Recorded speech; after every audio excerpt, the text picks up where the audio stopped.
Recording in progress.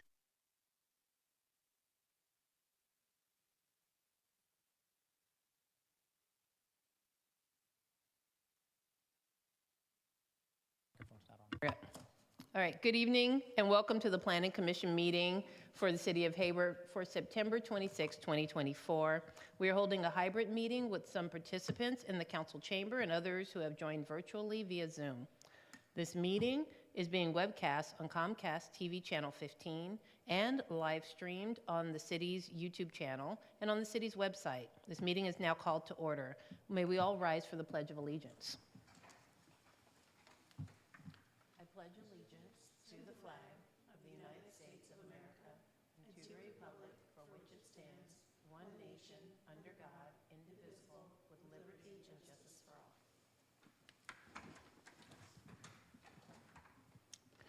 Ms. Ellen, will you please call roll? Thank you, Chair Lowe. Commissioner Franco Clausen. Here. Commissioner Goodbody. Here. Commissioner Hammond. Here. Commissioner Myers, absent. Commissioner Stevens, absent. Chair Lowe. Here. Point of order, sorry that I'm also here. I wasn't called. Sorry, Commissioner Patterson. Commissioner Patterson? Present. All right, we're going to move to the public comment section. The public comment section provides an opportunity to address the Planning Commission on items not listed on the agenda. The Commission welcomes comments and requests that speakers present their remarks in a respectful manner, within established time limits, and focus on issues which directly affect the city or are within the jurisdiction of the city. As the Commission is prohibited by state law from discussing items not listed on the agenda, your item will be taken under consideration and may be referred to staff for further action. Speakers shall not use threatening, profane, or abusive language, which disrupts, disturbs, or otherwise impedes the orderly conduct of a Commission meeting.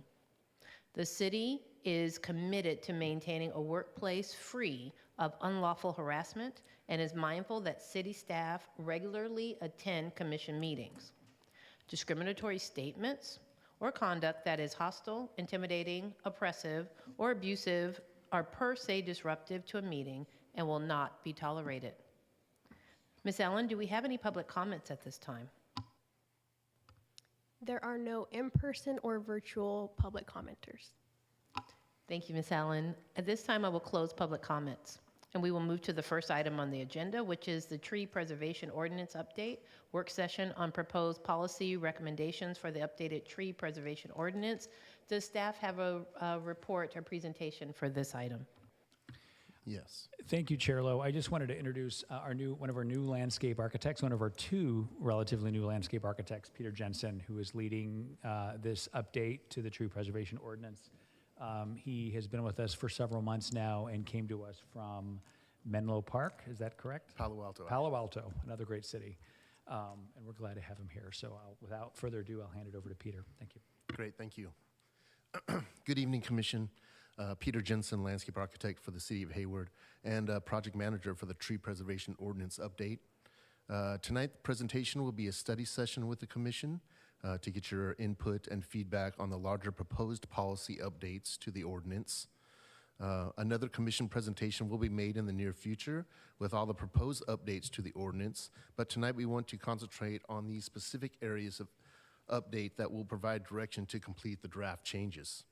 The presentation will include an introduction, a review of the policy changes for the Commission's input, a brief review of the canopy analysis that's being done as part of the tree ordinance update, and to wrap up with questions and the discussion portion.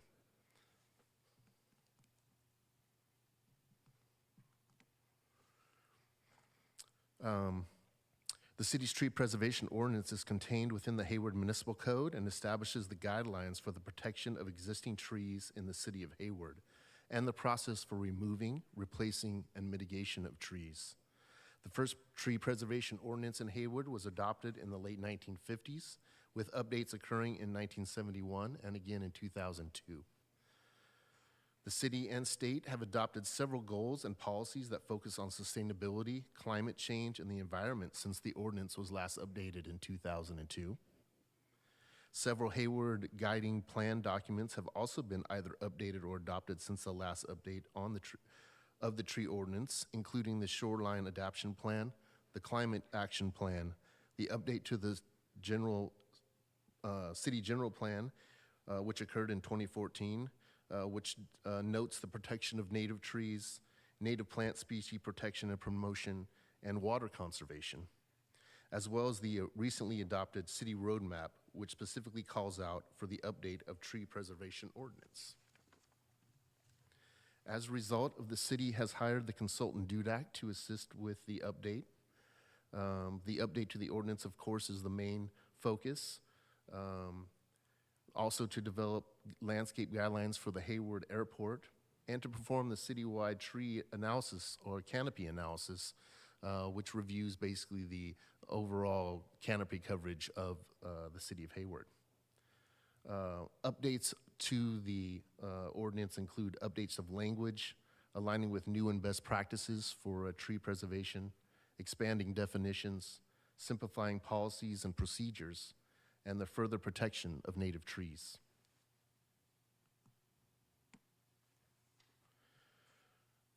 Larger policy updates seeking input from the commission include adding protection for native trees in rear yards and single-family properties, define and create a protection for heritage trees, add mitigation requirements for the loss of tree canopy, the addition of an in lieu fee option to allow for off-site mitigation, updates to the fee for tree removal permits, and reducing the duration of tree removal permits.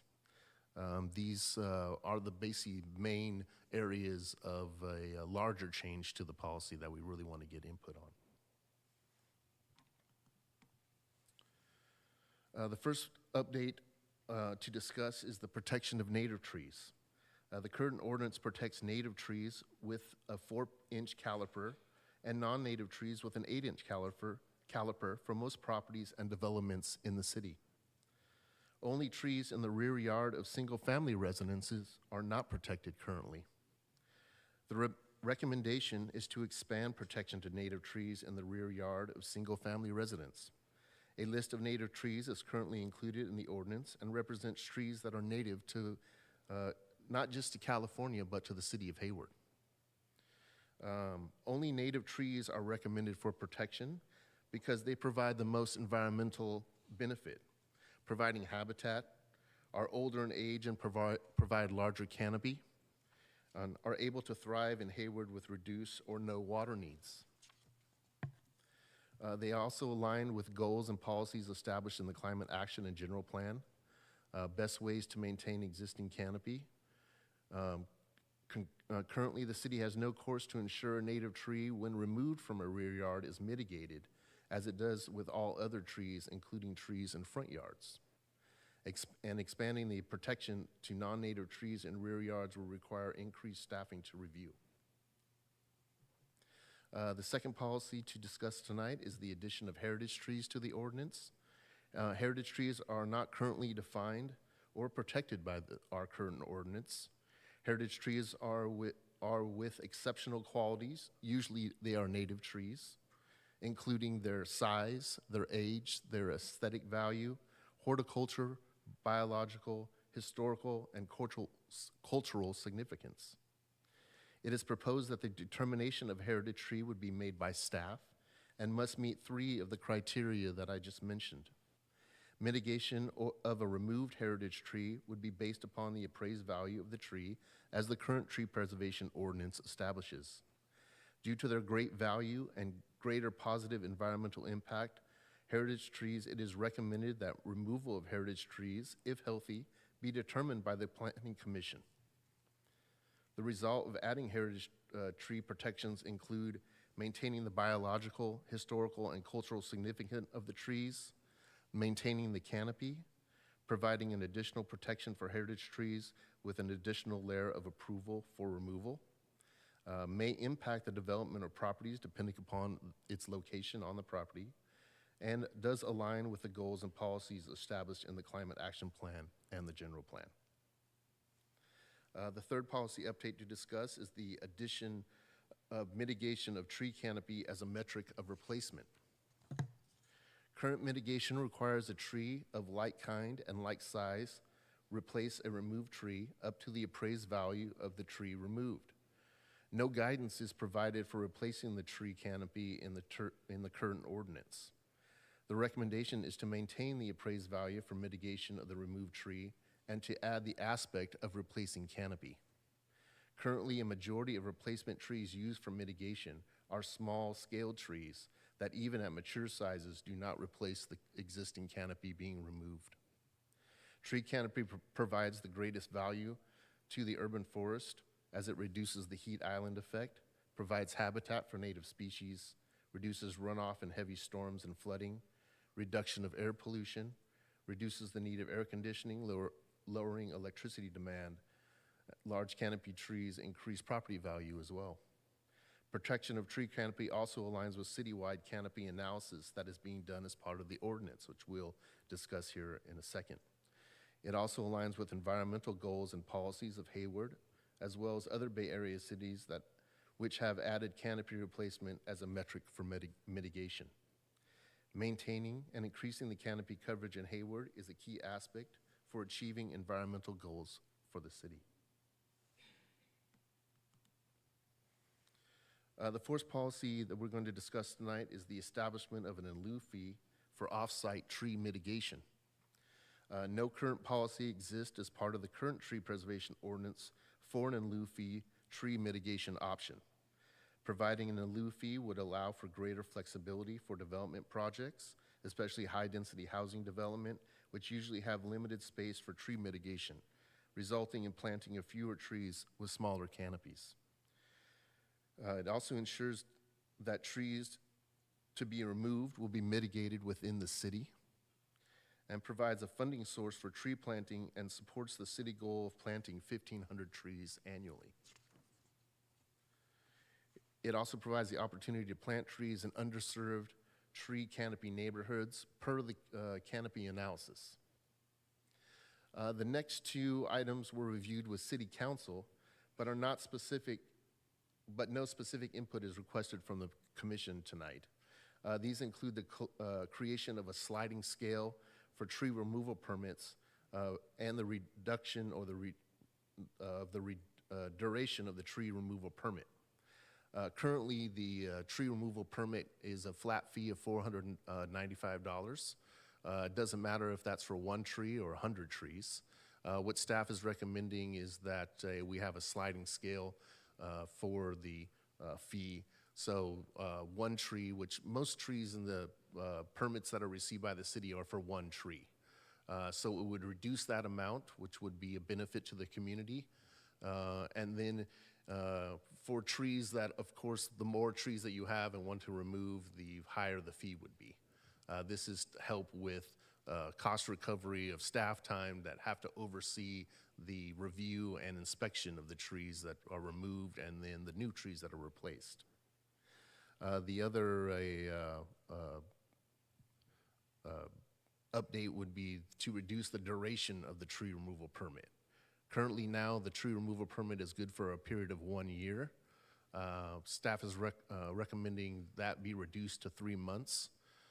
Most of the tree removal permits that come in are for trees that are hazardous, that are either dying or falling down or falling apart.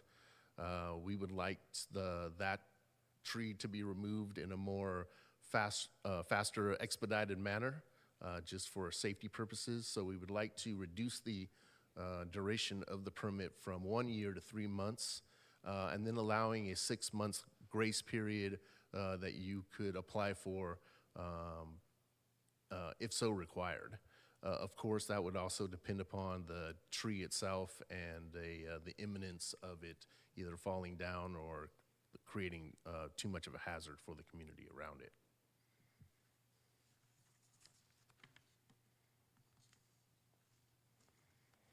As an aspect of the tree preservation ordinance update, a citywide canopy analysis has also been conducted. Canopy analysis is done using aerial imagery and computer programs that decipher the image and measures the overall canopy coverage of a city. Canopy analysis are performed on a 5 to 10 year interval and compared to previous analysis provide updates on whether the overall canopy of the city is increasing or decreasing. The current canopy analysis is the first done for Hayward and will act as the baseline for comparison to the future analysis. Based upon the analysis, cities establish goals and programs for increasing the canopy coverage over time. The analysis is also used to identify underserved canopy neighborhoods to coordinate future plantings, which can also be used to direct the use of in lieu fees collected. Per the map on the screen, canopy coverage is greater in the native oak woodlands of the upper elevations of Hayward, with the least canopy coverage closer to the baylands, which naturally have no native canopy because no trees grow close to the baylands. Per the canopy analysis, the city of Hayward has a 20.8% coverage with a 14.6% coverage of the urban areas. This demonstrates the need to protect native trees, which make up 30% of the tree canopy coverage over the city. The canopy analysis is used to create a tree planting strategy to meet canopy coverage goals over a period of time, which will be developed further by staff. It also ensures an accurate measurement of canopy to determine if goals are being met.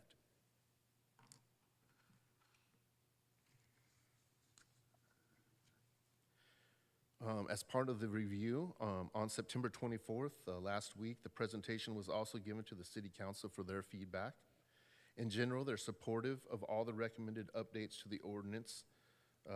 Feedback included the support for the protection of native trees in rear yards of single-family residences and the recognition of the importance of native trees in the environment. The support for the addition of heritage trees to the ordinance, as well as the support for Planning Commission to provide discretionary review when a heritage tree is requested for removal. The support for mitigation requirements for loss of tree canopy with a request for additional inquiry into what % of the canopy should be replaced and at what time frame.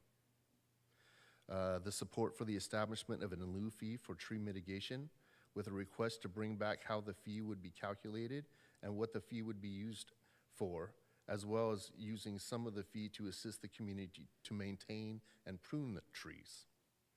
And the support to create sliding scale for tree removal based upon the number of trees requested to be removed and the reduction of tree permit duration from 1 year to 3 months. Overall, again, the council was very supportive of all the major updates that we are reviewing here tonight. For tonight's study session, staff is requesting input from the commission on the following questions. Does the commission support the expansion of protecting native trees in rear yards or private property? Does the commission support the designation of heritage trees? And if so, does the commission support a higher level of discretionary review when removing heritage trees? Does the commission support mitigation requirements for the loss of tree canopy? And does the commission support an in lieu fee option for off-site mitigation? That concludes the presentation. With that, I'll open it up for discussion. Thank you. Thank you, Mr. Jensen. At this time, we'll open it up for commissioner questions. This is the time for commissioners to ask questions of staff, and we will reserve comments for later, but do any of my fellow commissioners have questions for staff after the presentation? I know we all do. Okay, Commissioner Goodbody. Thank you, Chair Lowe. Thank you for the very thorough presentation. I had a question regarding the in lieu fee for tree ordinance. Is that included in existing in lieu fees the developer would pay, or is this a separate fee? This would be a separate fee based upon the developer's opportunity to replace trees on site. What we found is in developments like high-density housing, there's not a lot of land left there to plant trees. This allows flexibility for the developer to have the option of mitigating trees off-site where on-site couldn't be performed. It would be a separate fee And the fee would basically be going towards the future planting of trees or care of trees in the city of Hayward. Thank you. So then so the builder could pay both the park fee, in lieu fee, and the tree? Yeah, so let me just kind of clarify. So the park in lieu fee is required. It's to obviously augment the impact of new development on parkland areas.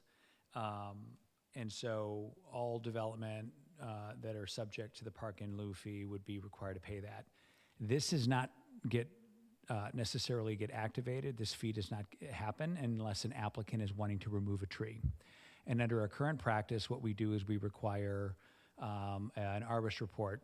And as part of that arborist report, we ask the arborist to not only assess the condition of the tree, but also the value of the tree. And we require that if they're going to remove that tree, that they have to replace like kind, like size, like quantity of service. And we have historically allowed developers, if they wanted to replace large trees with a combination of smaller shrubs and smaller trees. The problem is that oftentimes what we get is a lot of additional paving and hardscape, raised planter beds, that doesn't really replace the canopy that's lost. And I know this commission has had several instances where projects have come before us with mature trees that are coming out with very large canopies and that have been there for years. And there's not really a formula or an option to be intentional about replacing that. And so what this in lieu fee would do to allow for that offsite mitigation would be to balance that objective, to balance the competing objectives of, number one, do we want to provide high density housing? Yes, we do. But in some cases, there may not be sufficient room for a tree to be replanted and thrive. And so giving that offsite option would allow the city to invest those trees, maybe along roadways, maybe along parks. I know many of our previous offsite mitigations that we've used have gone into buying landscaping materials for La Vista Park and for other community spaces. The other thought that we had is that in doing this, we could create kind of a tree bank, if you will. And those trees, or that money that could go towards purchasing those trees and planting those trees could go into areas of the community which are currently underserved by canopy. And obviously that's a quality of life issue. And that was part of the reason why we were coming up with this idea, is because we don't see a lot of development in some of our neighborhoods, in residential especially, but there's a great demand and a great need to add more canopy and to provide that flexibility to a developer. And many developers we've talked to have also requested that flexibility as well. So that's where that comes from. Thank you. That clarifies. My last question is regarding the mitigation sites. So are there any restrictions on mitigation sites, or are there only like public right-of-ways of public parks? Would they ever be located in private, like a commercial shopping center or a private home, for example? It could be, and I think that has yet to be determined.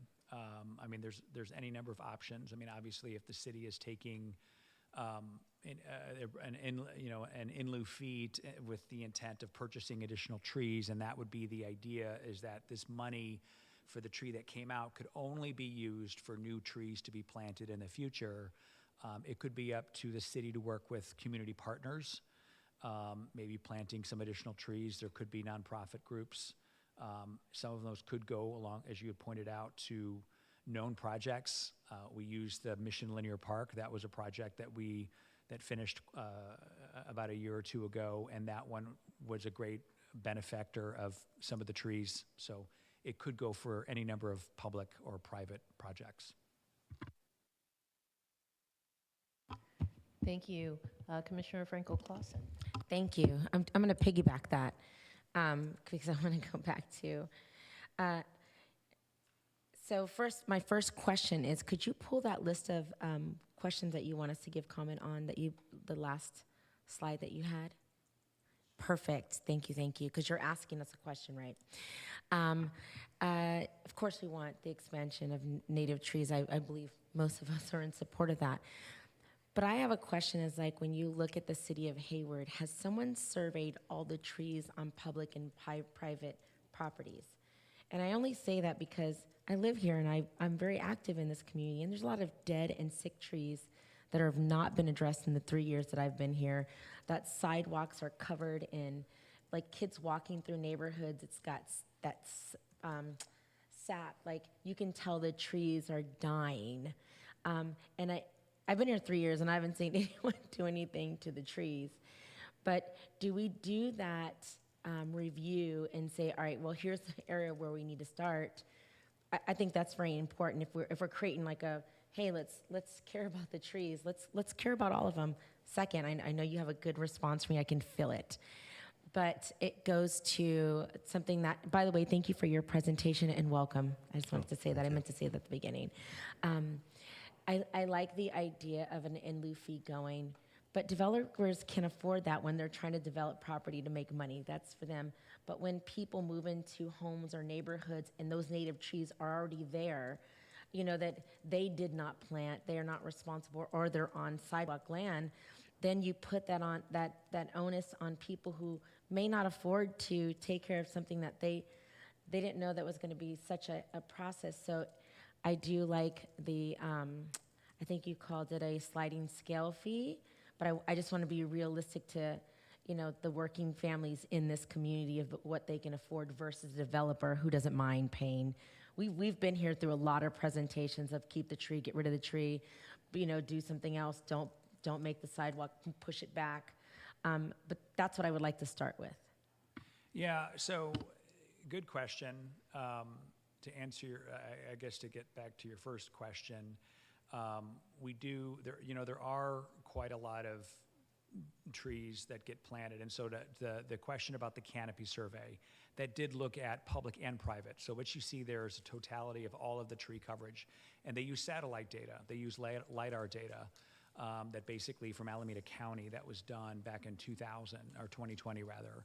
And it basically looked at all of the areas and it broke it out by census tract. And then it further breaks it out by neighborhood. So we know what neighborhoods are currently underserved with canopy. And when we're talking about 7% coverage, we're basically talking about a certain percentage of that geographical area, right? So you get up into the hills, you're gonna have areas that are gonna be undisturbed. Many of those trees up there may be volunteers that maybe a bird ended up putting up there or ended up growing, and of course it continued to grow unfettered. So the issue, I think, and the clarification with where we are today with the trees on private property is that our current ordinance does require that. So if somebody has a certain tree of a certain size and it's located in their front yard, they have to follow the same process that we would require a developer to follow. Oftentimes there's exceptions where they don't have to. I mean, if the tree is dying, or it's on the way out, as you had pointed out, the appraised value is not going to be that much. And we typically have been pretty flexible with homeowners and trying to work through that. The trade-off here is that if we want to create a citywide environment that really kind of embellishes and creates more of tree canopy citywide in some areas that are currently don't have really good tree coverage, you know, if we are currently only relegated to front yard areas, and as we know, many of our front yards are small, in some cases are only 10 or 20 feet deep, and they're not that wide because most of our single family lots are not super big or not super wide, but they are deep. That would create a real, an issue. It would create, we're only capturing a very small amount of canopy if we only kept that regulatory area in the front yard, and that's why I think staff is thinking about going beyond, but it doesn't cover every single tree. Eucalyptus is a great example of something which is not included on the list, and so the native trees that we are specifically looking to have applied were included in the staff report. I think there's 10 or 12 that we identified, and so it's not every tree on every single family property, but it is intended to discourage removal of trees and help and try to encourage applicants, whether it's a single family homeowner or a large developer, to maybe consider other options or maybe look for doing an addition that wouldn't necessarily necessitate the removal of that tree. So I don't know if that answered your question, but I'm kind of going around and saying that it's not every tree on every single family owner property, But yes, there are certain species of trees that have grown here historically because they're drought tolerant by their nature, low water usage, and usually pretty low maintenance. And so they can flourish without having irrigation, without having a lot of other things installed. And that was really the idea, is to create a framework where we could help reach other environmental goals of the city. So sorry for the long-winded answer, but. No, thank you. I appreciate that. Just going back to it again so there was a survey, satellite-based. You looked over and said, oh, this looks tree, this has more, this is 2%, this is 7%. Back to the question is, but in the case of there are sick trees that are dying, and like in my neighborhood off Sleepy Hollow, a lot of those trees are pulling up sidewalks. I watched one of my neighbors break her ankle.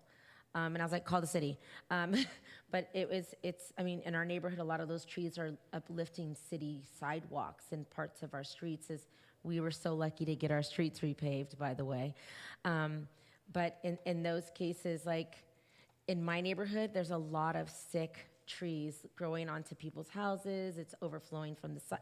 The little parcel that's actually city we can't touch or do any we can't really change. Throughout my neighborhood. So I would love to see a realistic plan. Like, I support trees. I think it's very important. I understand the environmental, importance of it.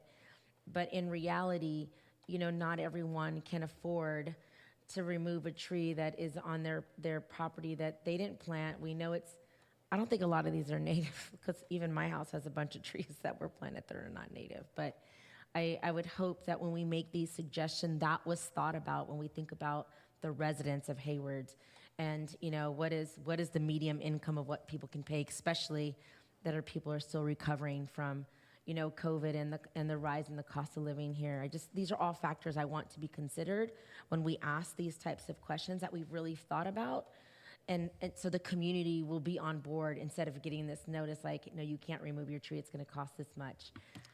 Well, with any new regulation is going to require a lot of outreach, and this is a change, and this is a policy question that we presented to council, and it's in their purview of whether or not they feel like they want to go there. And they had very similar kind of concerns about how do we make sure that we're effectively notifying, and that's going to be a part of any process.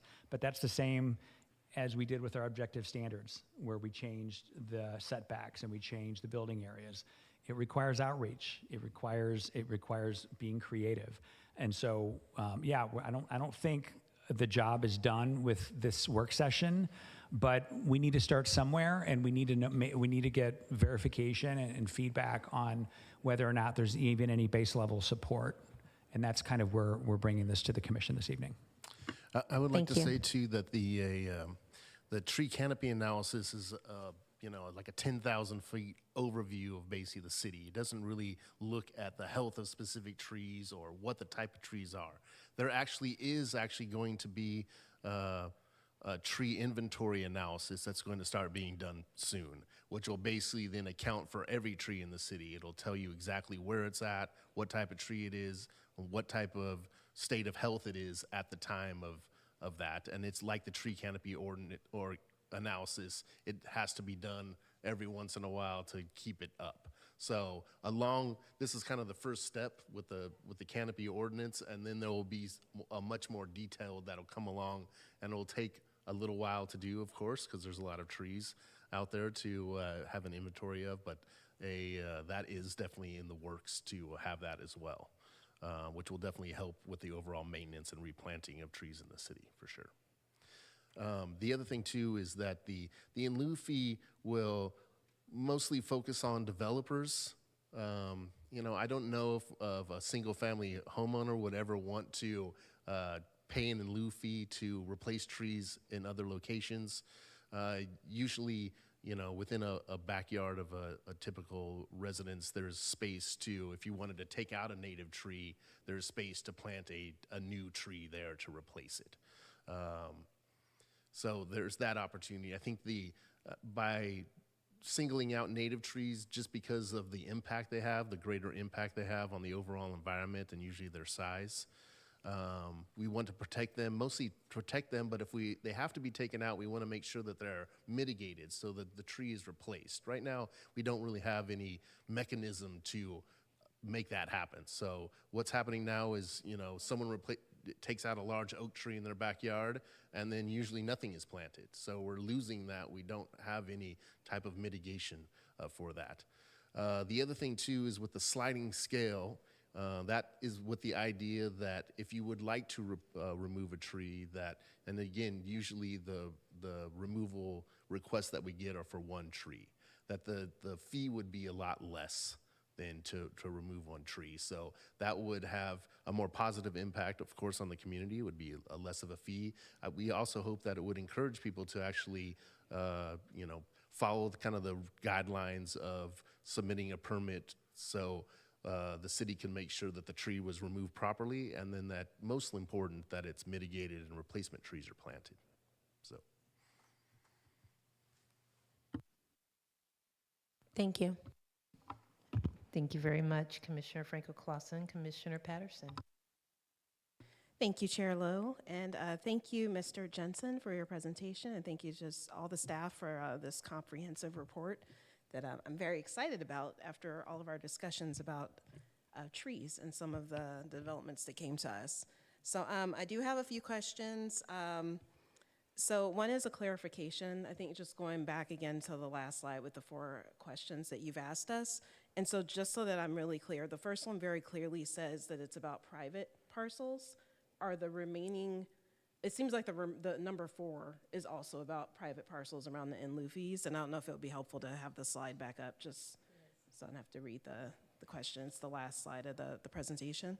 Great. And so then for 2 and 3, is this for all 3 parcel types? Is this for public, private, and right-of-way, or just private as well? Question 1 is for single-family residences, private property, and rear yards. All the other developments, commercial, street right-of-ways, all of those trees are already protected. They're already part of the tree ordinance. So we're basically, really the last frontier where they're not protected is in rear yards and single-family residences. So we would like to protect native trees there. The in lieu fee would be for all development, not just single-family. It would be for private development, not for, of course, city development of parks or streetscapes. It would be for all basically private development. But would there be, sorry, point of clarification. So for number 3, if the city were to decide to take out a tree for whatever reason, would there be a mitigation requirement for this city Yes. property as well? Okay. Yes. Okay. And then, so even though you said they're already protected for public and right-of-way, it sounds like the heritage trees maybe were not part of that in the past, but they will be now if we have this tree ordinance? They're not specifically called out. I mean, heritage tree is usually a larger scaled, the size, the age of the tree, the overall canopy. Nothing really calls that out now to protect those trees specifically. Mostly to, it just adds basically a layer of review by basically your commission, that if someone does want to take out a heritage tree that is deemed by staff to be a heritage tree, that it would need to come to you to actually vet that that is the thing to do. It wouldn't be done just by staff itself. Great, thank you. And I know some of that wouldn't come to us anyway for the city. I just wanted to be clear on what the ordinance means, so I appreciate the answers. My second question, I have to see, I have a few. I have a hypothetical question. So in the event, because we're talking backyards, right? In the event of something like a storm, like is there anything in this policy that would, like a tree fell in a storm, what would happen then with the homeowner? The policy is very specific that the tree has to be healthy, basically. So if a tree fell over or it was significantly damaged, that the tree was imminent of dying basically because of the damage, that then you would be basically allowed to remove the tree. So The other thing that we're going to be adding into the ordinance is we're going to be adding exceptions. There are instances, and I'm gonna be very intentional and say around the Hayward Executive Airport, where some trees are getting too tall, and that poses a life safety issue for aviation. We don't want to add extra bureaucratic red tape for people to have to pull a permit, and so what we are looking at, including our exceptions to needing to get a permit. There's other trees that are in our community that unfortunately may pose a fire hazard risk for our neighborhoods. And again, we don't want to create extra red tape to remove those. And so we are looking at and also including. And so when you have a situation where a tree has fallen over in someone's backyard, and that poses a life safety issue, a health safety issue, there would be exclusions that would allow a homeowner to do that without having, again, to come in, to apply, to pay, to wait, to be told to mitigate. Those are all things that we could look at and we are considering and contemplating building into the ordinance. Currently, there's some ambiguity, and I think that was the biggest kind of wake-up call. You know, we went through this whole objective standards project last year and earlier this year, and that created some predictability for homeowners and for developers. Our tree ordinance does not have that kind of specific language in there, and it means that we haven't been able to create a consistent approach for how we deal with this in a way that can help the city meet its long-term environmental goals. And so part of what we're doing, again, trying to be a little bit more stringent, but also create more flexibility and be reasonable where it needs to be in cases like you're bringing up now, Commissioner, where, you know, a tree falls over in a storm. What are we going to make the homeowner do? And that would be a thing that we would look at, potentially an exclusion for you coming to get a permit. Great, thank you. Also, kind of to the point that was raised by Commissioner Franco Clausen, just thinking about like single-family homeowners and they're replacing trees. Is there any way that maybe some of the in lieu fees could be directed toward their mitigation in addition to the tree bank? We had talked about that. I mean, obviously, a lot is going to have to go into that. I think the most effective way would be to partner with neighborhood HOA groups, neighborhood associations.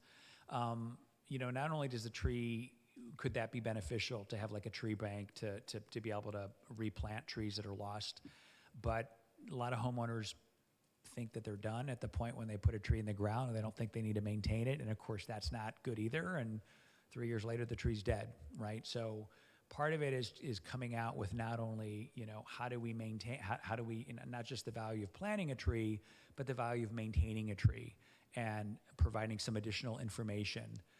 And I think that's the good part about having additional staff now.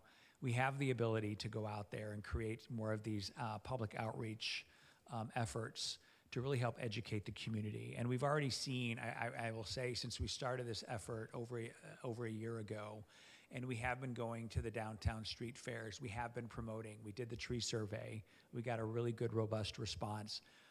The feedback that we've received so far are that people that have contacted staff understand in a way that maybe they didn't before. And so they understand what the regulations are, and they're asking about them, which is great.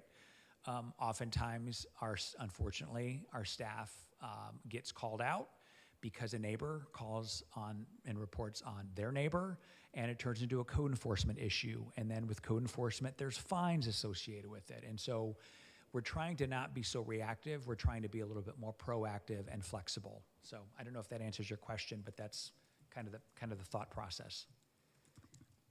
Thank you. It does, in a sense, only I'm worried about those who aren't maybe a part of a homeowners association, and how would they potentially access support, whether it's through in lieu fees or just maybe the sliding scale that was mentioned, even though it sounds like that was more for removal than for putting in the new trees. Like, I don't know if that would apply to both pieces of that, or? You know, the sliding scale was the thing that we talked about as a way to be a little bit more mindful of an individual homeowner removing one tree. And the current rate is actually higher. And so if you were coming in today, you're going to be paying more as an individual homeowner. And so by reducing the cost, again, it's trying to be a little bit more equitable. Because whether you're, per our current ordinance, whether you're removing 1 tree or 100 trees, it's the same $495 flat fee. So really, that's more helpful for, I mean, it's really going to be more on the developers who are removing more trees, that they would have a higher cost versus less Correct. cost for Correct. a homeowner. Yeah, but again, it's like with any recommendation or any expansion of a regulation, it's going to require outreach, and I'm going to keep going back to that. There is going to be a potential impact to homeowners that currently don't feel like they need to worry about what goes on in their backyard. And I know a lot of people may not be happy with that approach, but that's not the only objective that the city and the community have expressed a desire. That updating the tree preservation ordinance, developing this urban forestry management plan, those were all part of our general plan, and after hearing from the community, and those were after multiple years. And so what we're presenting tonight, we feel is in response. Or a questionnaire, like how would that happen? Yeah, we would not be maintaining that in the planning division. Right now, the city is looking to acquire, is applying for a grant, it's a federal grant, to fund software, and it basically would be tracking our trees. So we would be tracking new trees that are planted along streetways, and this is from our maintenance services division. But it could track tree health for every new project that comes forward. We could go in and add the number of new trees that are being proposed for that particular project. So we don't have that software right now, but there is software out there. Peter, I don't know if you're familiar with, if you've ever used that or familiar with the software. Mostly it's software called iTrees, which most municipalities use. It is, though, a boots-on-the-ground analysis of the trees themselves. So usually, along with hiring a consultant to do the analysis and put the report together, they also are responsible to actually go out and see all the trees. So, like I said, it takes a while to do. Most of the cities in the Bay Area have this inventory already, so we're starting from behind right now. It is definitely helpful overall. Like you said, what we were talking about before, understanding the health of each individual tree, where they're at, and scheduling their maintenance over time is kind of all important, putting those things together. I'm not quite sure what the timeline is on that, because we're technically aren't the department working on that, but I know it's in the works to happen. So I would just say that seems like a very large undertaking and potentially controversial if people are actually going into people's backyards. But no, that's not for you all or for us, but very interesting. I also just wanted to acknowledge Commissioner Myers. He's not here, but he submitted his letter. And one of the points that he made was about how in some places trees are being removed and solar panels are being put in, and actually work at a Hayward facility where that has happened. And I was just wondering if there's any consideration for that, since that is also environmentally positive, but yet it's removing some of the tree canopy. So just was wondering your thoughts on that, or if that's going to factor in at all to the tree ordinance. currently, right now, we allow for solar panels to act as tree canopy. Our current recommendation is to not do that anymore. Would be that if you remove a tree, that we would want to replace basically the canopy of the tree.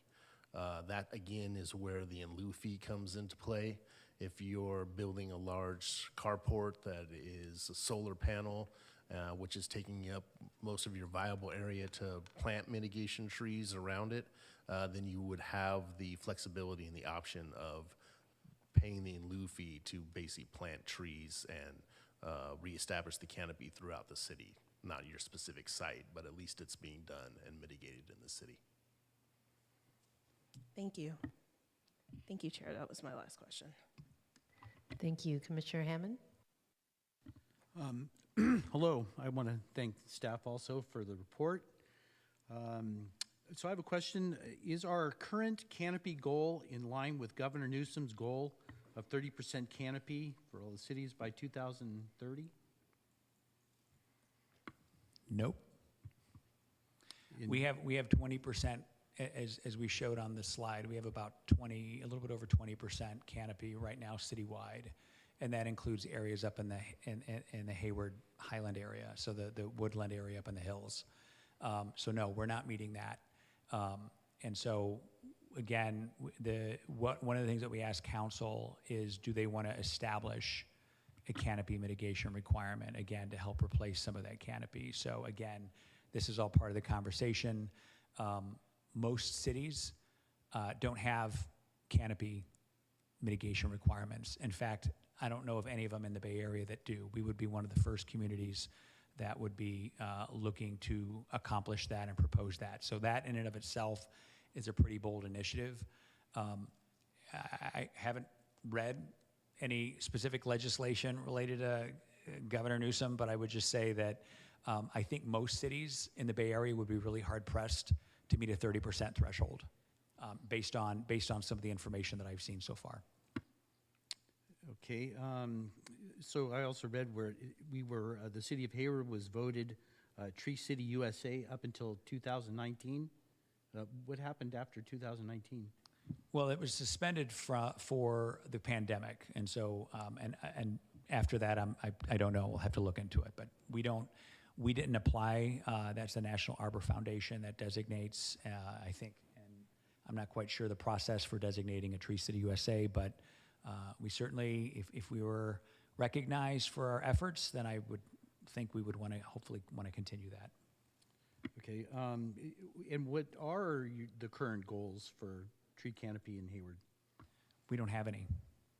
Do you have a goal in mind? That's part of the discussion.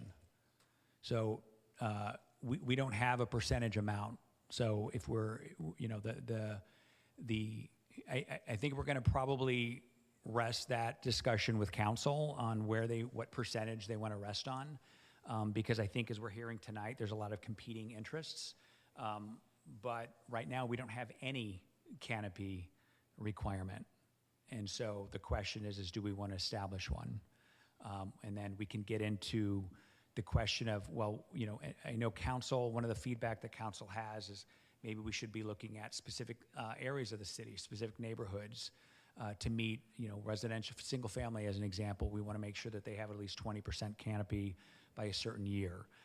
But as we know, trees take a long time to grow. And so again, this canopy survey that we just did is one of the first ones that I'm aware, it is the first one that I've been here in 8 years that we've ever done. And so this is going to be our baseline, and where we go or grow from here in terms of the canopy, it's really up to the commission and the council on how we want to pursue this, on how quickly and how fastly or how aggressively we want to pursue this. So if we do expand the canopy, how is the city infrastructure be able to handle more, I'd say, like leaves that fall? Like, is our storm drain capacity large enough to accommodate more canopy? Is it large enough now to? Have not dove into that yet. Or even so those are some very capacity. Those are some very specific kind of utility questions we can work with Public Works. But again, we're pretty built out in terms of our infrastructure. Most of what we see is infill development that is happening. And as we look at the canopy, we are building new projects, but most of the new projects that we see are on sites that were previously developed. There's very few undeveloped sites, and so the infrastructure is kind of already there. And is there going to be an additional impact to like our maintenance services? Absolutely, at least for those that could be along, especially potentially street trees. But that was part of the reason why, and again, when we're working on a in lieu fee option, we are hoping to have that in lieu fee be sufficient enough to not only cover the replacement value of the tree, but also cover costs for installation, because right now, that it's not free when our team goes out there and plants trees. And of course, the long-term maintenance also comes at a price with a price tag. So yeah, definitely there are going to be some trade-offs. So would the in lieu fee also potentially expand the infrastructure? I'm sorry, say it again. Would the in lieu fee also expand the infrastructure? No. No, the purpose of the tree in lieu fee is not to put in additional storm drains. The purpose is to replant the trees that were lost. Okay.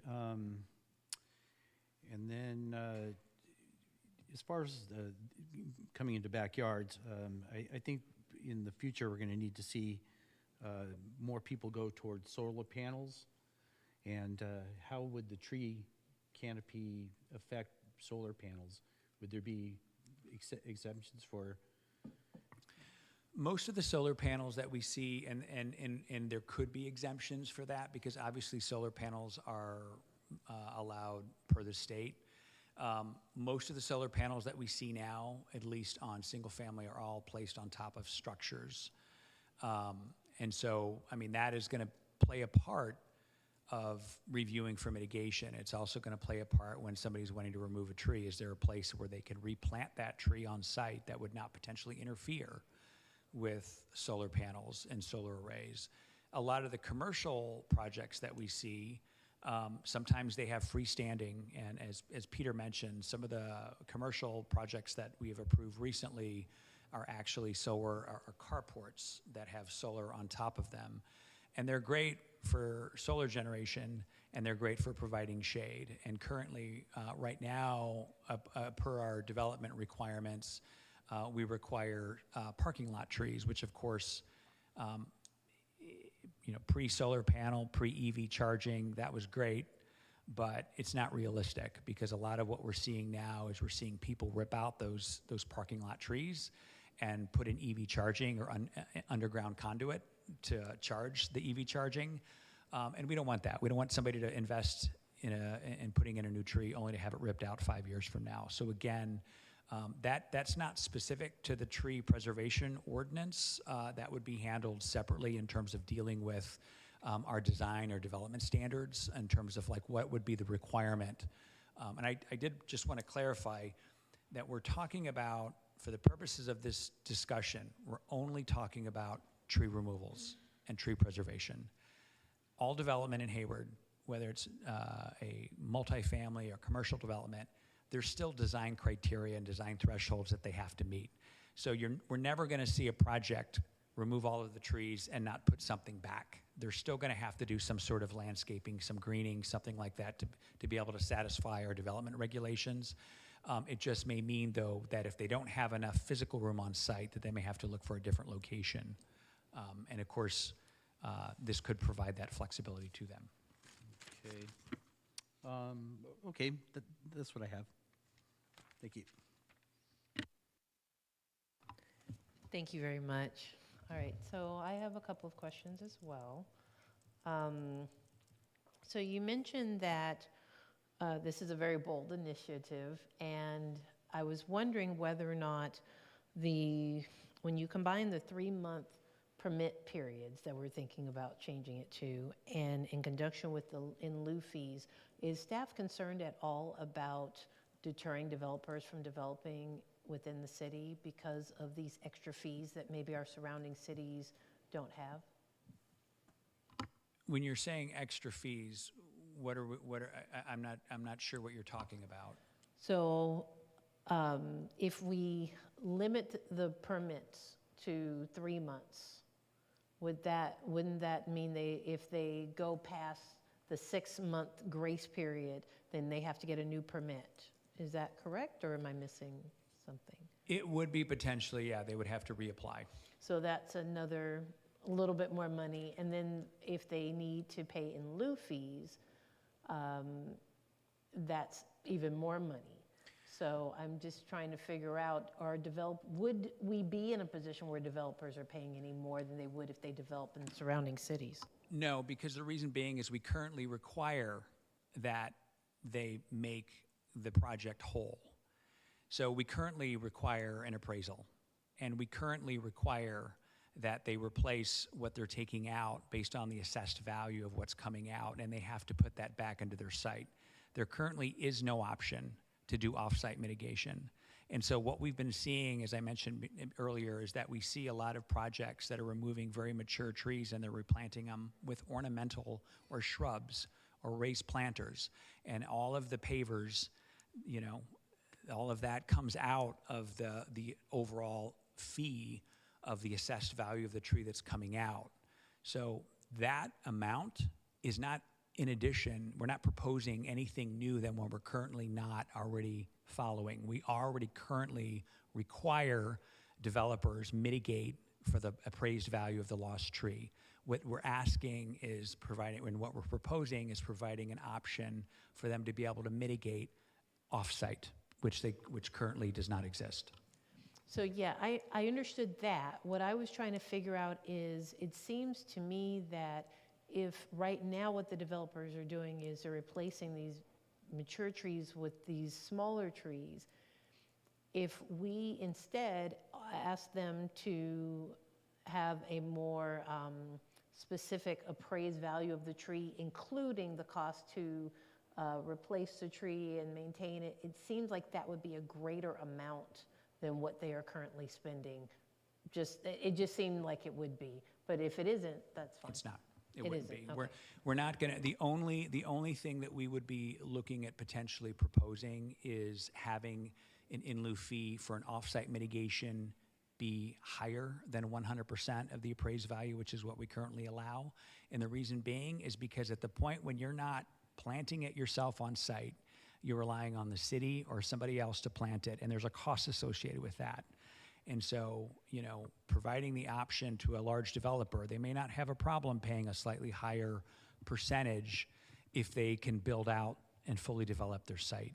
But for a homeowner, they may not want to do that. And so we would not be proposing to do, again, if they're mitigating on site, it would just be the appraised value. And then in addition, if we adopted a mitigation for the tree canopy, that tree that was going to be replaced would have to be able to meet that canopy within a certain period of time, like 15 years. I mean, I think it goes without saying, I don't know that we're going to get any trees, brand new trees that are going to replace mature heritage trees. We're not going to see any great canopy immediately, but over time, we will meet our large term objectives. And that's kind of gets back to kind of, you know, what is the city canopy going to be looking like 10 years from now, 15 years from now? So when we're using the money from the tree bank to plant trees around the city, are we thinking of planting trees that are typically more mature or will mature faster than what we've seen the developers plant? No, we wouldn't. I mean, that's not really a possibility to do. I think for the in lieu fee, what we'd like to see is the planting of native trees as a replacement tree, just because of their less impact on the amount of water mostly that they use, and that they're better adapted to this environment. With the 15-year, if you were going to replace a large scale tree canopy and we put the time on it for 15 years, that means instead of just having a one-to-one replacement, that you would be replacing with multiple trees. So at the time of the 15 years came around, you would basically be adding whatever 5 trees, 7 trees, their canopy together, and at that time that those 7 or 5 canopy sizes would equal basically the size of the tree that was removed.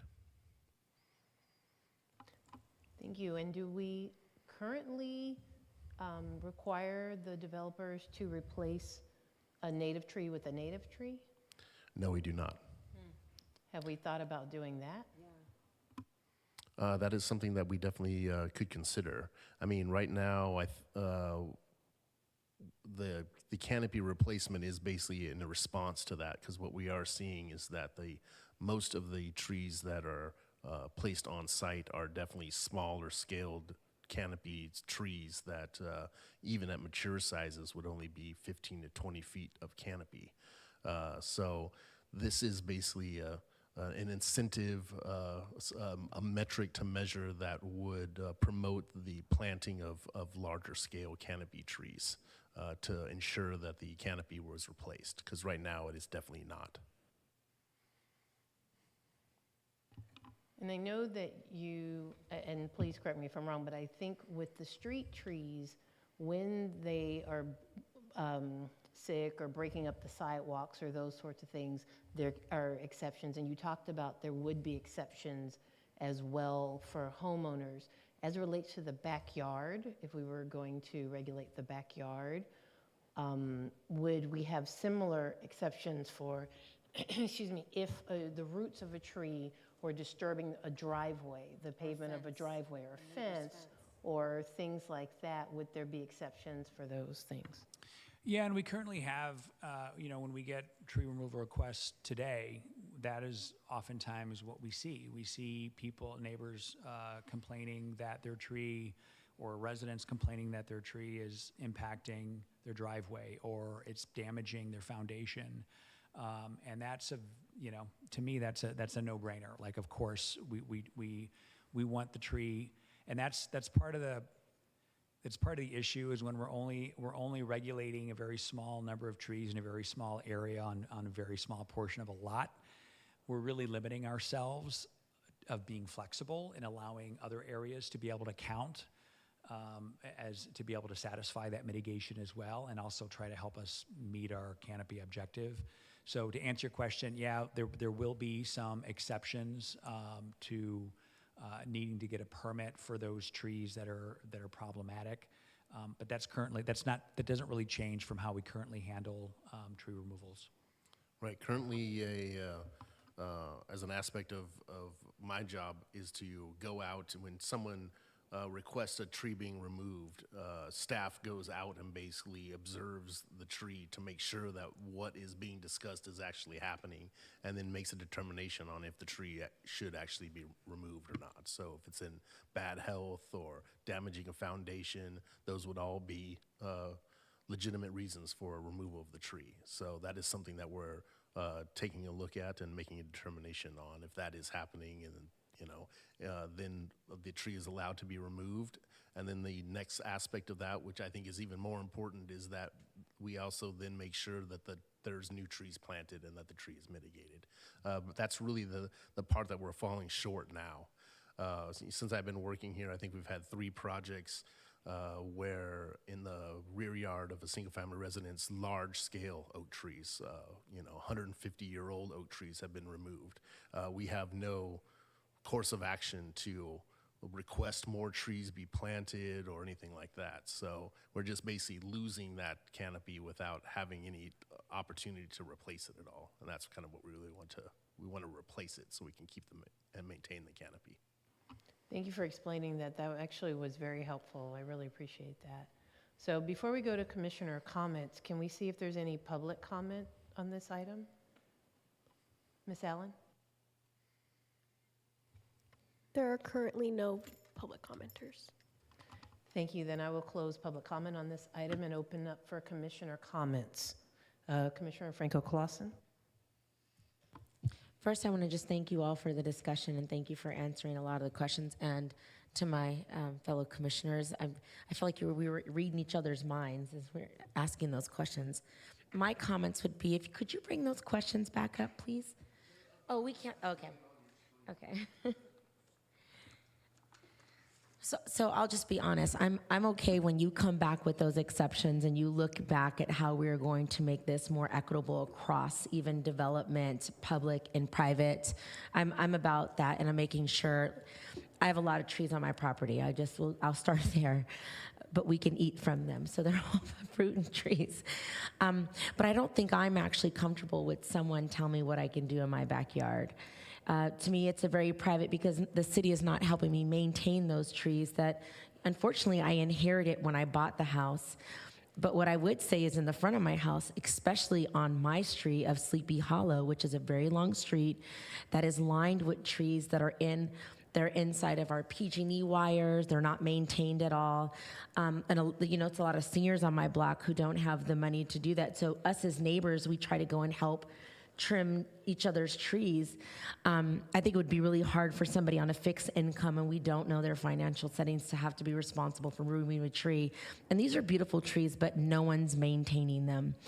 So when we talk about tree removal, I just want us to consider, like, come up with all of the information and all of the responses on how we're going to manage. I think Commissioner, I'm so sorry, Hammond made up a really good point, because I know when it's rainy season and the trees, all of the tree stuff clogs all of our streets up, and then we have flooding. And so it was such a great question that reminded me. So the neighbors have to proactively go to these seniors who live across the street from me and hurry up and get all their leaves, because it will clog up all of our gutter systems, and then we're flooded all around the front of our house. So I want us to think about, we all want trees, right? We definitely want to have this protection, but we also have to think about the consequences and the funding to support the consequences of that. So that's what I would support going forward is, yes, I do want native trees. I do want to see more trees, but we should think about all the things that are in association and make sure that when we distribute new, fees and mandatory rules and changes, that we think about the consequence of that. Because while we try to meet these regional goals and say we have a percentage of trees and all these things, there is an additional consequence that we have to make sure we can cover, so that we make sure the people and the citizens of Hayward are not being fit with the bill. Thank you. Commissioner Goodbody. Thank you. I do think that we are reading each other's minds and kind of on the same page, so that is encouraging. I want to preface my comments in that I agree with the updates to the ordinance in concept. I know a lot of thought was put into it, and more work continues as you gather feedback from our commission and the council. However, I do want to be mindful of our overreach into private property. And I'm just going to kind of flip this a little bit and put it out there for you to consider, is that I would encourage staff to consider the revenue from the in lieu option to incentivize tree preservation in single-family homes. So, for example, rather than coming up with a fee schedule for someone that wants to remove their home, maybe when they buy the house, there has to probably be a disclosure that the property has a heritage tree or a native tree. Maybe we could use some of that revenue to actually pay the homeowner to keep the tree. Just an idea I came up with listening to my commissioners. Another option is to take some of the revenue and help, as Commissioner Franco Clausen mentioned, is to help homeowners maintain their existing trees, particularly those that are, in their backyards that touch the utility wires. I know that there's a lot of people that are disabled and elderly that don't have the means and don't have the ability to to trim and maintain those properties. And in terms of the canopy, I would, could you bring up the slide with the census tracts on it? Yeah, so if we look at the brown and beige areas, it's the areas of the flatlands, those census tracts that have the least canopy cover, and those up in the hills that have the most. And so I would really encourage staff that when you do your survey and that outreach, and when there is an opportunity to address the canopy cover, is to start in those census tracts that have the least coverage. But I'm sure that you've already have thought about that. And those are my comments. Commissioner Patterson. Thank you, Chair. So first, I just wanted to also go through the questions that you asked us. And just to say that in the staff report, question 1 did not specifically mention rear yards. So at first, I had a yes for this, but the inclusion of rear yards here, I do have the same concerns that have been expressed by other commissioners around overreach, and some of those things I'm a little more cautious of, so I think maybe just seeing some of the exceptions and those things would be helpful. So for now, I'm actually gonna say no, I'm not in support of that, even though I do want to protect native trees. For question number 2, I do support the designation of heritage trees throughout the city. And then I do think that there should be a higher level of discretionary review when we're proposing to remove those, so that I think should come to the Planning Commission. And then the next one was, do we support the mitigation requirements of loss of tree canopy? So again, yes, but I still would hope that there would be some cost support for homeowners versus developers. And then, do I support an in lieu fee option for site mitigation?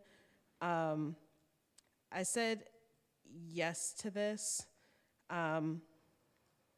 Partially, though, I'm hoping and I'm wondering if there will be a policy maybe for, similar to what Commissioner Goodbody was just saying. So I live in the Tennyson-Allquire neighborhood, which was actually one of the lowest tree canopy areas. And so I'm wondering if there's just going to be maybe a consideration of a policy that when the city is looking at the tree bank or something like that, that you're looking at, not in terms of development or existing private home ownership, but even just that the city is choosing to plant things there and not making that, hinge on new development or going into people's backyards and things.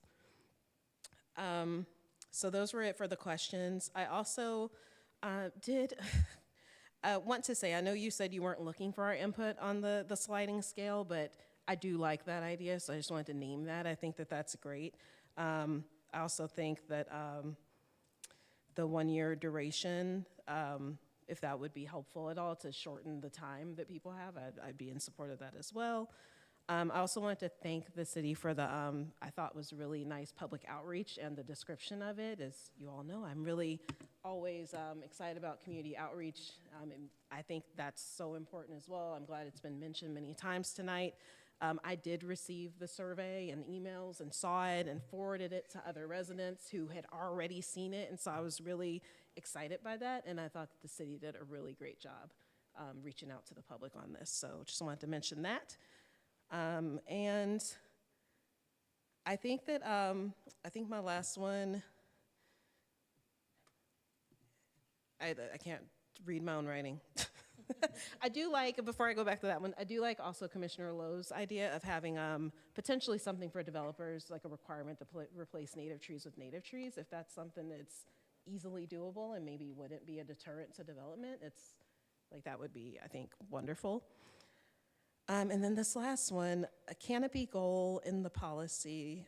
Oh, it was about the survey. So I asked this question already, and again, maybe not in our purview, but if there is an option to include like that goal for like, that we're gonna do a canopy goal, and then how often in the ordinance, I think that would be helpful as well. Thank you. Those were my comments. Commissioner Hammond? Yes. I would like to see the city of Hayward set the standard as a biodiverse tree identified city. And I'd like to see our tree canopy goal exceed the 20%, and maybe be in line with 30% or even 40%. I know it's a lofty goal. I think you had said that you were hoping to plant 2,000 trees a year, and it would take 23 years for us to reach the goal. I think 2,000 trees, that means if I did the math right, we'd have to plant about 400 trees a week. And I'm not sure if that's feasible or not, but it certainly, I guess if we could stick to the goal, we could make it happen. There was a question about the definition of a native plant or a native tree. I guess I had some more questions about that.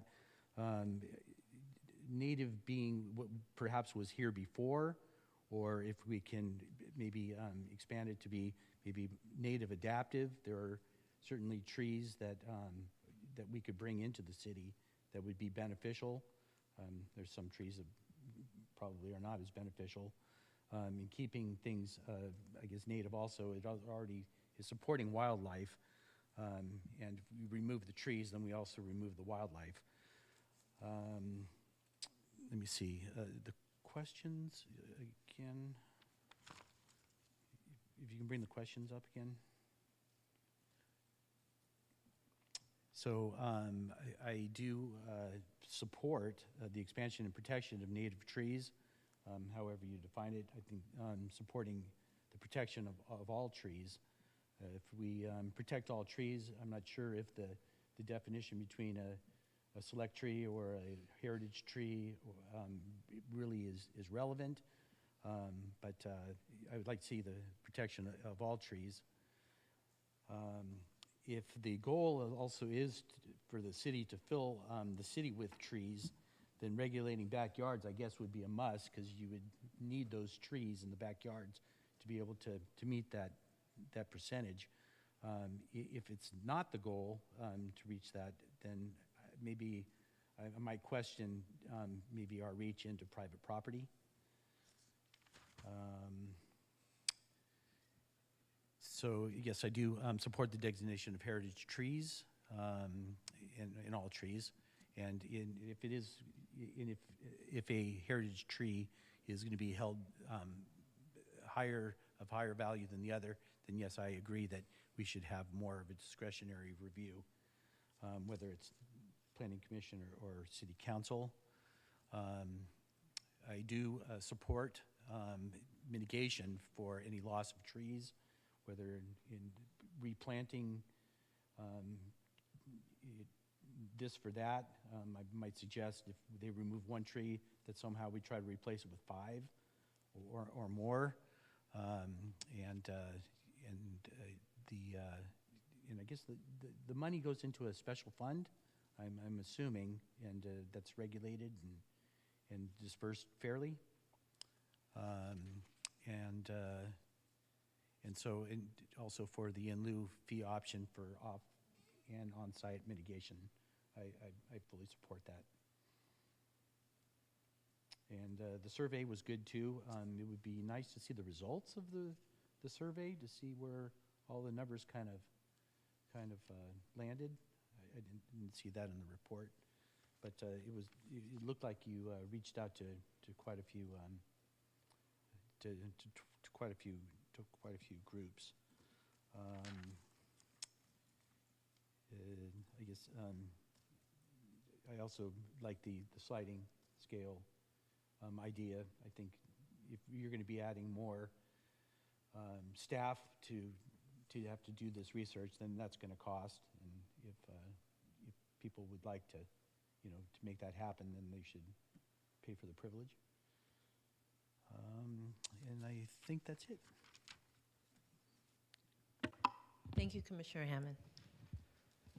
So I was ready to say no to question 1 because of the same issue that all of my fellow commissioners said about the privacy issue, until Mr. Jensen explained the last answer to my last question. And I really appreciate that, because I too am very concerned if we are allowing developers to cut down 100-year-old redwood trees that we need for canopy, but also which have many other benefits to our community. So I say that as long as there are very specific guidelines with very specific exceptions, I would support number 1, and I would gladly support it, but I would definitely want to see, kind of like what Commissioner Franco-Clausen said, I want to see all the information first, but yeah, before I made that decision. But I definitely am not dead set against it, especially after your explanation. So I really appreciate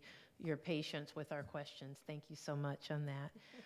Also, I support the designation of heritage trees, again, with clear guidelines on what constitutes a heritage tree, and making sure that those, the criteria are objective and reasonable, which I'm sure we will. I support the mitigation requirement for loss of tree canopy, and I support in lieu fees. I would say only in lieu fees are only as good as their implementation. So it's extremely important for us to do that in a way that is thoughtful, and I think the most thoughtful and the most equitable way of doing that is for it to be data-driven. So I love the fact that we are doing the surveys, and that there is going to be the inventory and all these things that will help us to make sure that we are, like Commissioner Patterson said, making sure we're putting the trees, that we are using the tree bank that money, it's going to the places it needs to go to first. And it's going to be dispersed in an equitable way. So I really like where this is headed. I think the staff has done an excellent job thinking this through. I do think we will, as Commissioner Hammond said, be an innovator in this area. And I'm once again, have yet another reason to be proud to live in Hayward. And at this time, I'm going to close item 1 and move on to item 2, which is approval of the minutes for the Planning Commission meeting on June 27, 2024. So moved. Oh, sorry. Do I have a motion? Sorry. Yeah, so moved. Second? I'll second. Okay, so the motion was made by Commissioner Franco Clausen and seconded by Commissioner Goodbody.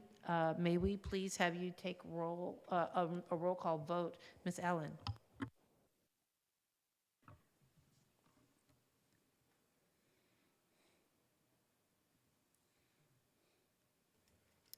Commissioner Franco Clausen, Yes. Commissioner Goodbody, Yes. Commissioner Hammond, Commissioner Myers, absent, Commissioner Patterson, Yes. Commissioner Stevens, absent, Chair Lowe. Yes. Thank you very much, Ms. Allen. Let's move on to commissioner reports. Mr. LaChurco, do you have anything? I don't have a lot, other than we do have our next Planning Commission meeting. We do have 2 items that are scheduled. They're both work session items. One is bringing back an item that I think the commission reviewed before the recess, which is housing amendment, text amendments for the housing element. And then the other one is bringing back a work session item on a public benefits discussion about the Stack Data Center project, which is off of Highway 92. So we'll be bringing both of those projects back on the first meeting. I think it's October 10th, if I'm not mistaken. Yes, October 10th. Okay. I would like to say a warm and hearty welcome to Commissioner Hammond. We're very excited that you're here. And yes. And I'm really, really excited to see how you just jumped right in there tonight. Excellent. Really great. And yeah, if there's anything any of us can do to help you get acclimated to the commission, we'd be more than happy to do that. Thank you. Any other commissioner reports? Yes. Commissioner Patterson. Thank you, Chair. Also, welcome. Commissioner, I'm so glad that you're here, and I know the Keep Hayward Clean and Green Task Force is going to miss you. And my report is really just more of an announcement, just for the public and also for my fellow commissioners, that I have changed my name. And so probably going forward, you will see Anika Hardy. And so just wanted to announce that publicly so it wouldn't be like shocking. So thank you all. Thank you very much. Any other commissioner reports? Go ahead, Commissioner Franco Clausen. Yes. So I just want to say that I won't be here at the next commissioner meeting. I've been deployed until the end of the election. And so I just won't make that meeting. That's it.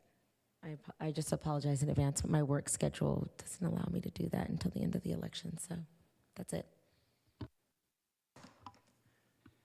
Anyone else? Anyone else? I also won't be here at the very next meeting as well. I will be out of the country. We will be sending out a survey to verify that we have a quorum, so hopefully the remaining commissioners are able to participate. So you should be getting that shortly, but thank you all. Yes, so our next meeting is October 10th, as I said. Does anyone have anything else? Hearing nothing, the meeting is adjourned. Thank you.